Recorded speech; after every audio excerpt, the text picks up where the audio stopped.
Tapi Nuaiman tuh sampai saking pegeli sahabat-sahabat yang lain. Nuaiman pernah suatu ketika dikeroyok lah, ditawur kalau sahabat yang lain, dicekel liar diantemi. Pada saat dia mau dipukul, Rasulullah keluar. Hei, apa sedang kalian lakukan? Kata Nabi. Wah, Nuaiman ini kebacut. Kenapa? Karena Nabi dipelonco sama Nuaiman. Jadi Nabi itu sering dipelonco.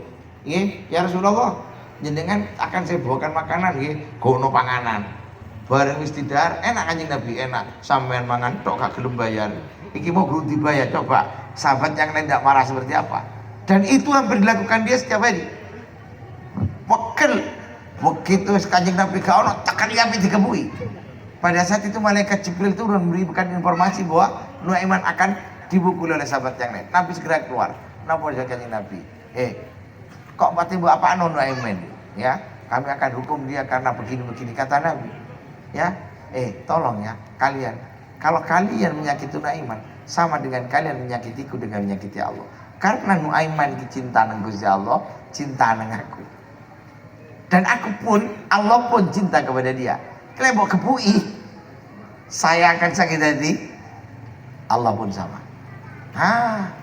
Ini dijadikan dalil oleh para ulama untuk mencintai Allah itu tanpa syarat. Gak kudu sompoan kaya Endi, gak kudu. Enggak. Gak kudu terus sarungan dhisik, mboten. Sing penting sampai tidak mengingkari Allah keesaannya, dan tidak mengingkari ini Muhammad sebagai utusannya. Syukur-syukur sampai cinta. Wis. Dan cinta itu tanpa syarat kok. Wis, isone apa sampai cinta Gusti Allah? Gus, isone aku cinta Gusti Allah ki cuma nyayangi anak yatim, memperhatikan orang-orang miskin. Lakukan itu karena Allah, dan itu pasti akan diberi harga oleh Allah. Faman ya'mal mithqala dzarratin khairan yarah wa may ya'mal mithqala dzarratin syarran yarah. Sekecil apapun kebaikan pasti oleh Allah akan dibayar, dan sekecil apapun kejelekan juga akan dibalas sesuai dengan kejahatannya. Maka perbanyak lakukan kebaikan. Sing sampean seneng ae wis. Ojo sing gak seneng.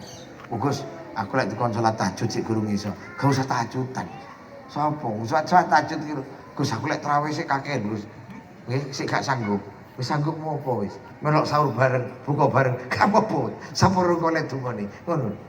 Nggih, sing penting jenengan tidak sekali lagi mengingkari Allah, tidak mengingkari Rasulullah. Itu saja. Tumbuhkan cinta. Ya apa caranya cinta itu biar tumbuh? Tidak ada kata lain yang lebih tepat daripada sampean coba belajar melakukan satu aktivitas yang itu baik. Yang itu baik, tujukan untuk Allah dan Rasulnya. Tujukan niatiku krono Gusti Allah. Bismillah ta'ala. Ambil contoh seperti yang dilakukan oleh Khairan Nasad. Iki ono tulisan Bismillahirrahmanirrahim, yang mana tulisan yang mengagungkan Allah. Nangisor timbang dititik wong diselametno. Cuma goro-goro iku lho. Gusti Allah Khairan Nasad diberi pangkat kewalian. Nggih. Sampeyan pernah dengar kan cerita ada seorang pelacur yang ngasih minum anjing dan di jalanan Gusti Allah nyepuro dan masuk surga. Ya itulah Allah. Allah Ar-Rahman. Nih Gusti Allah gak delok akeh sithik amal perbuatan. Tapi yang dihargai adalah Allah. Ditujukan kepada siapa kebaikan itu?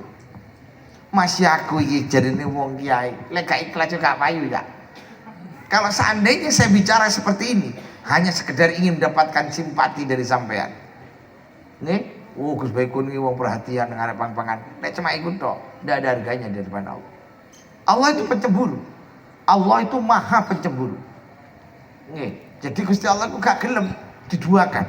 Nek sampean melakukan perbuatan separuh untuk Allah, separuh untuk selain Allah, Allah berfirman, kasihkan kepada yang lain. Aku gak butuh. Nah, itu. Jadi terkadang manusia itu fokus ke yang besar-besar, remeh terhadap yang kecil-kecil dari perintah Allah. Misal urusan umroh, haji, ya itu memang bagus. Aku umroh ping 17. Lha begitu sampai cerita ngono gak ono ganjarane wis. Lha pokok dibangga-bangga nang urusan ibadah. Terkadang ibadah itu yang berharga mahal. Walaupun kelihatannya remeh, nilainya kelihatannya kecil, seperti tadi menyelamatkan tulisan, menyantuni orang-orang miskin, perhatikan mereka. Terkadang itu kelihatannya kecil, tapi terkadang itu dinilai besar oleh Allah. Kenapa benda besar? karena keikhlasannya tadi. Nggih. Jadi kalau kita melakukan amal perbuatan itu ora usah didelok sing gedhe to cilik, tapi kadar keikhlasan menjadi penting. Walaupun ojo terus gara-gara itu terus pendapat. Ngene ana om pulung masjid liwat sing dilebokno sing 500.000. Nggih, ya sing akeh gak apa-apa dilebokno sekali-kali kan ngoten nggih. Ah mungkin itu gambarannya nggih. Nah, tadi sedikit terputus. Kenapa Abu Bakar pada saat ayat al-yauma akmaltu lakum dinakum wa atmamtu 'alaikum ni'mati wa raditu lakumul Islam madina turun, semua sahabat senang, Abu Bakar sedih. Dia sampai nangis 3 hari berturut-turut tidak keluar rumahnya, dan itu membuat orang bingung. Lalu ditotoki karo sahabat yang lain, ya Abu Bakar, kenapa dengan engkau? Bukankah Allah telah sempurnakan nikmat dan agamanya? Kok sampai kok malah sedih, kok nangis? Kenapa? Itu menjadi pertanyaan besar. Nopo jawaban Sayyidina Abu Bakar? Aku khawatir ayat ini pertanda tugas Nabi telah selesai dan dia segera akan meninggalkan kita semua. Itu yang membuat saya menangis. Jadi orang itu kalau menjaga dirinya, ini sekedar saya ingin sampaikan, orang yang di dalam hidup selalu menjaga dirinya dari dosa, selalu menjaga dirinya dari hal-hal yang diharamkan oleh Allah, lalu melakukan kebaikan dan kebaikan, Allah akan beri dia kurang lebih ketajaman pilih. Seperti halnya Abu Bakar itu. Abu Bakar itu dulu lek Kanjeng Nabi arep seto.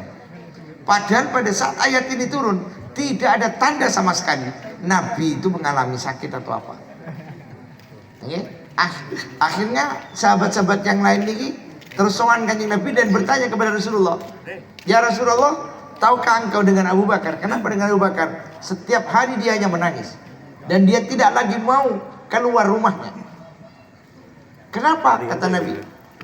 Ketika kami tanya, Abu Bakar berkata, ayat al-yauma akmaltu lakum dinakum wa atmamtu alaikum ni'mati wa raditu lakum Islam madina, itu sebagai pertanda bahwa itu ayat terakhir yang turun dan jenengan segera akan meninggalkan kami semua. Apakah benar itu? Nabi tertunduk sebentar, lalu Nabi menjawab, nah. Dan itu Nabi belum sakit. Belum sakit. Nah, 3 bulan setelah ayat ini turun, benarlah Nabi Muhammad wafat meninggalkan kaum muslimin. Nah, nih, jadi Abu Bakar kuwi seru. Kabeh guru-guru Abu Bakar wis seru lek Kanjeng Nabi arep seto.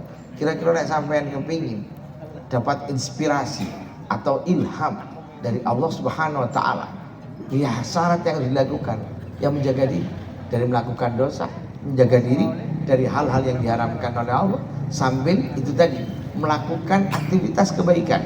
Apa yang terasa mudah saja, lakukan itu ikhlas karena Allah. Maka Allah akan memberikan kepada kita informasi-informasi yang belum diketahui sebelumnya oleh kita. Kurang lebihnya seperti itu. Ini mungkin sedikit penjabaran jawaban dari tadi yang diajukan. Monggo kalau ada yang lain. Ini waktu kita masih panjang, masih panjang, masih ada sekitar lebih, masih 50-an, hampir 1 jam lah. Monggo. Mungkin dari teman-teman ini peluru tajam, kalau mau ngisi monggo di prepare dulu di belakang seperti apa enaknya, monggo naik ke atas ya apa. Jadi mau pakai jadi. Tadi mana ini yang ngisi untuk unplug? Ayo coba teman-teman peluru tajam apa? Teman-teman yang sudah di, nah mungkin diselingi dulu.